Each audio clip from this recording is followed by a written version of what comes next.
Hey everyone, and welcome to yet another Hyper Games conference. Another year gone by, and another year filled with excitement, new games, and many big changes in the market. But even as things continue to change dramatically, some things will always remain the same. And I'm here today to talk to you about one of those things. What we're going to talk about today is about how Desert DIY reached 50 million installs in just a few months. Desert DIY is a hit game produced by Vlorin Studio. Vlorin, which was founded by Mario Royston and Dilip Arjun from Chennai, has also launched a game with CrazyLabs before. Now, in this session, we're going to get some key insights into what made this game soar to the top of the charts. But before we do that, please allow me to introduce myself. So, I'm Surojit Roy. I'm head of studio at CrazyLabs India. I was the co founder of Firesco Interactive, which was responsible for hit games such as Soap Cutting, Acrylic Nails, and Hair Dye, all of them published with CrazyLabs. Firesco was then acquired by CrazyLabs in late 2021, and now I'm the head of studio at CrazyLabs India, and I also oversee the Crazy Hub's accelerator operations across India. So, what are we going to talk about in today's session? Well, uh, the next thing we're going to discuss immediately is exactly how the idea for Dessert DIY was born. After that, we're going to go through some of the key takeaways that you guys can use in your development, some things that will help you immediately, actionable things that will help you improve your test results, whether that's tactics to reduce CPI, or how you should go about testing new features, or how you can even get a reaction from different types of users. We're also going to go over some UI and UX tips, and of course, we're going to round it off with exactly why you should come work with CrazyLabs and how you can have successes similar to Desert DIY. So, a little bit about CrazyLabs. CrazyLabs is one of the top 5 publishers and developers worldwide. We have over 5.8 billion downloads across our portfolio of games. We're creeping up on that 6 billion number. Hopefully, we'll have some big news in a couple of months regarding that. We average over 200 million monthly active users, and we have a number of accelerators called the Crazy Hubs accelerators operating from around the world. So far, we've released 6 hit games from all of our accelerators combined. Um, as you can see, amongst the top 5 publishers, CrazyLabs is an ever-present name. We've been responsible for games like Soap Cutting, like Tie-Dye, like Multi-Maze, Phone Case DIY, President, most recently Lunchbox Ready as well. So these are some of the games that we've made, and you can of course go ahead and look at our portfolio out on the app stores. CrazyLabs does a number of things. As a company, we've been around for almost a decade, maybe a little bit more than a decade at this point. We've been involved and are currently involved in casual games, including lifestyle games.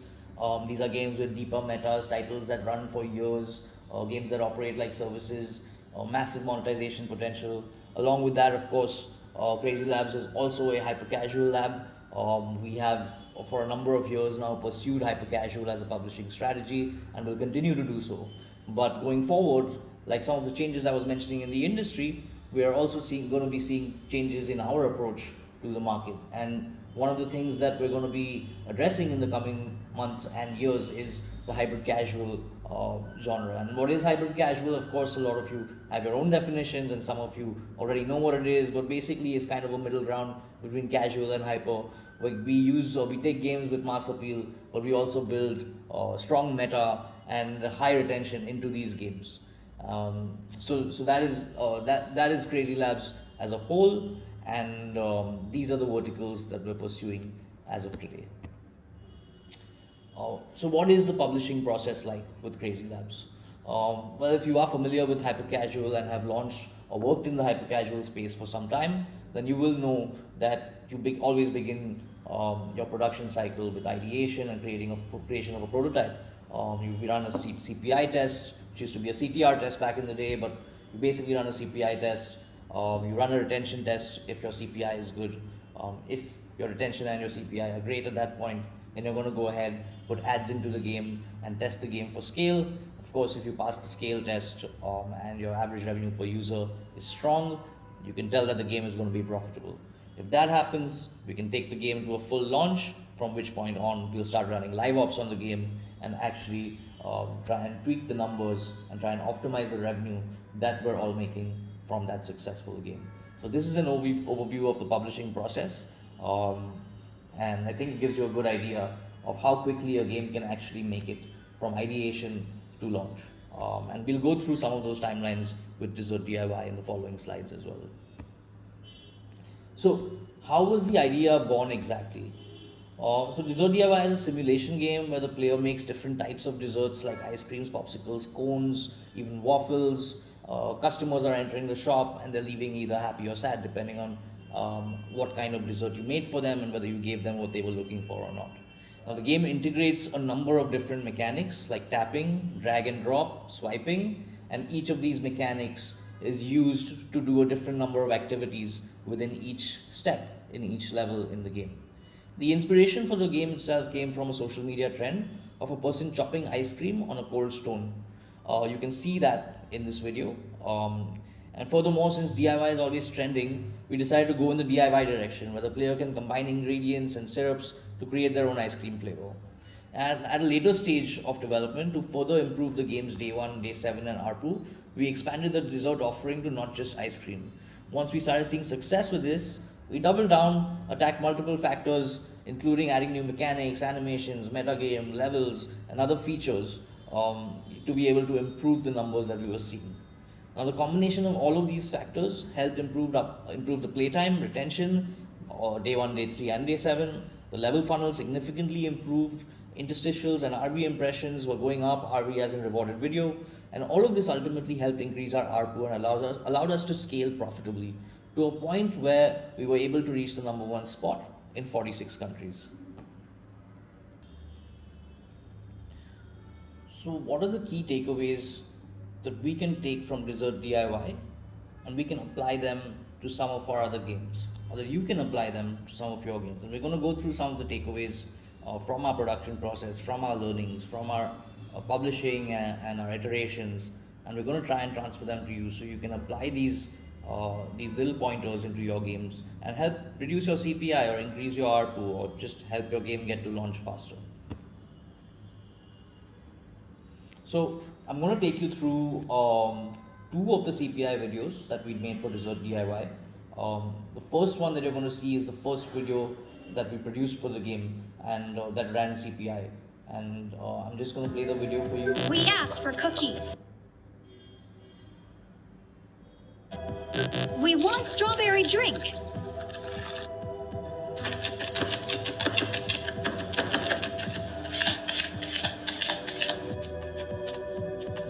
What are you doing?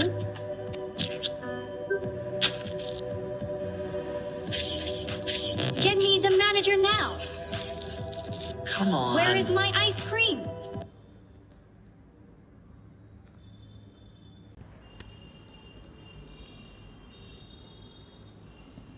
Now, as you can see in the first video, the UI is very cluttered. There's a lot going on and it's drawing our attention to the progress bar, the icon in the corner, and a number of other things.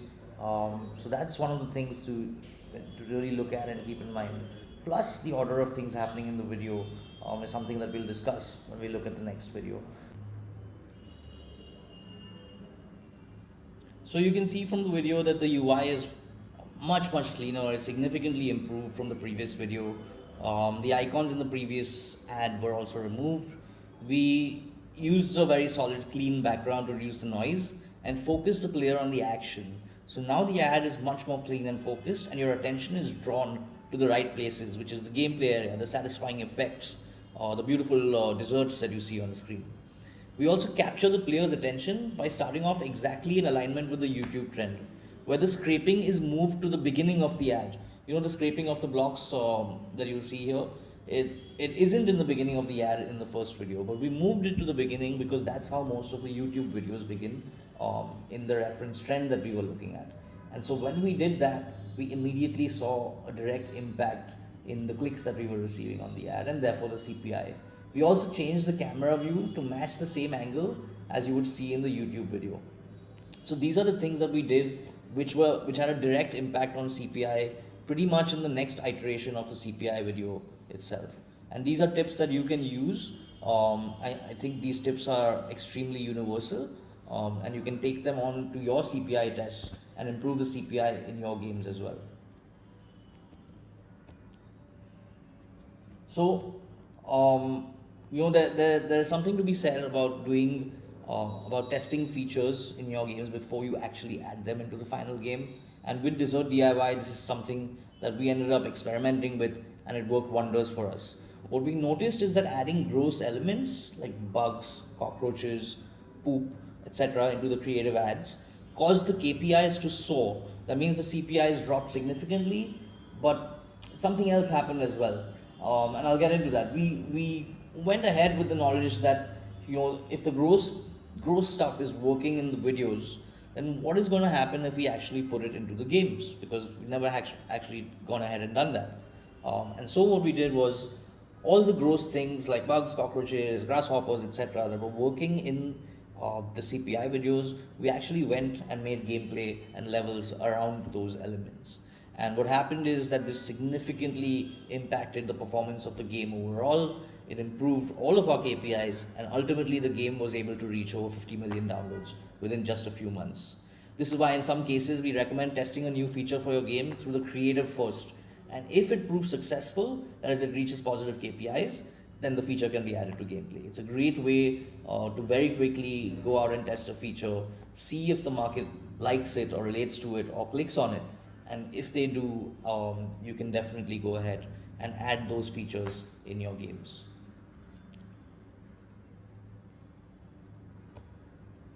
So, how exactly do we get a reaction out of people?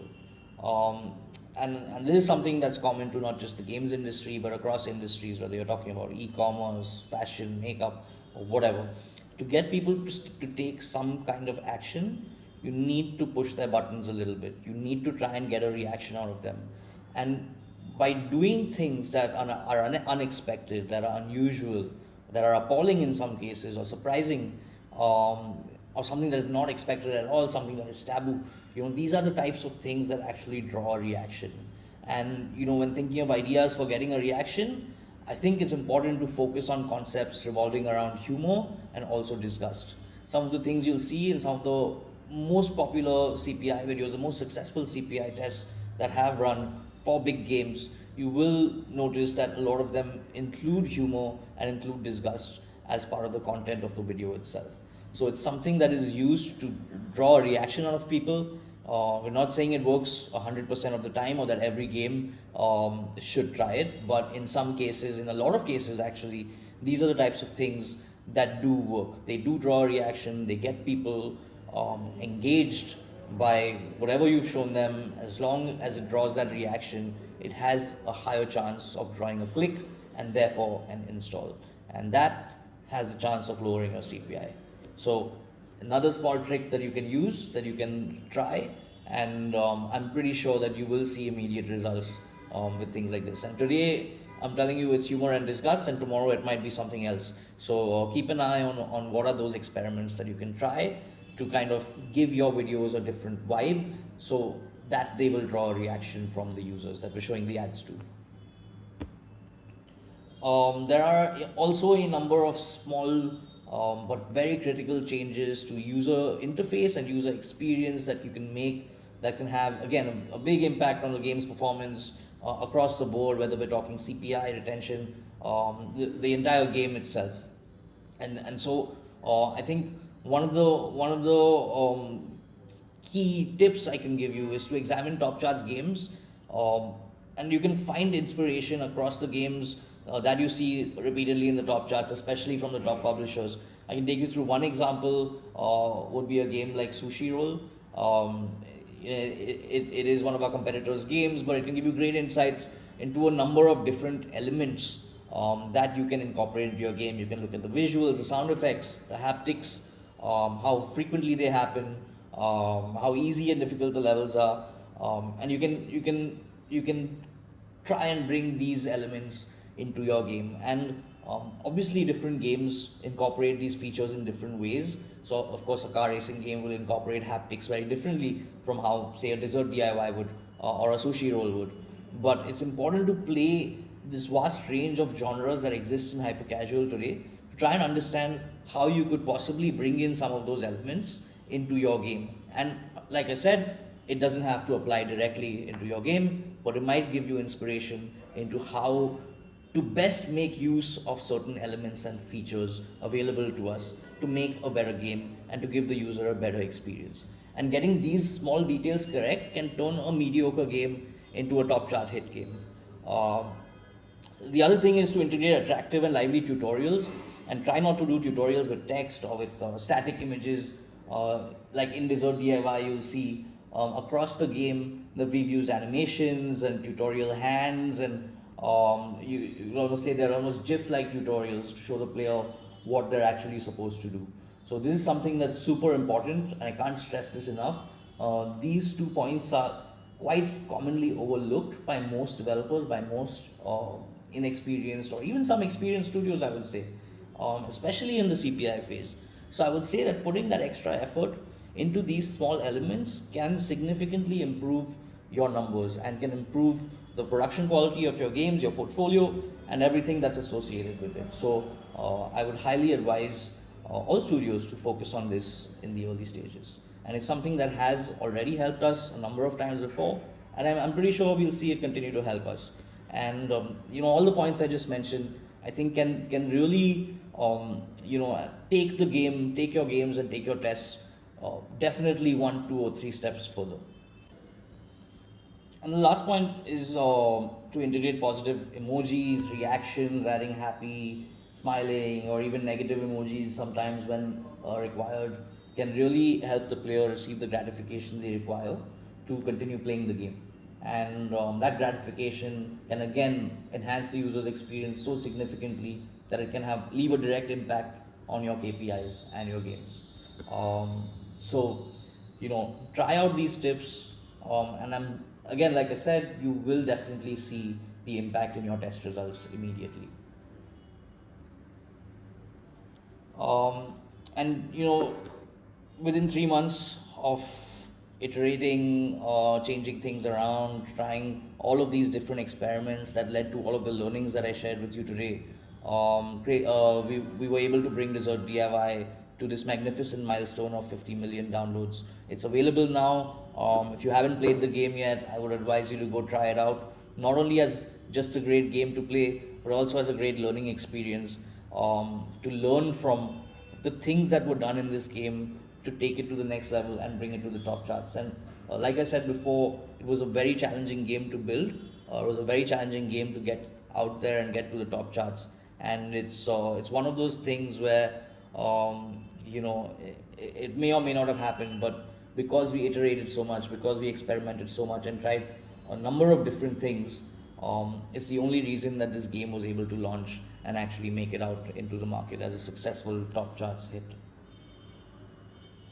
And so that brings me to the end of the presentation. I would love to hear your thoughts, love to hear your feedback, love to hear your questions. If you have any, you can always leave them in the chat, and we'll definitely answer them for you right after this. But it's been such a pleasure to be here. As always, Hyper Games Conference is the biggest place for game dev, for hyper casual, and I think this past year has really proven that as the market evolves, as hyper casual evolves, so will all of us, and we'll all be here one more time probably next year doing the same thing all over again. But for now, I'm going to say goodbye, and I'll see you in the Q&A.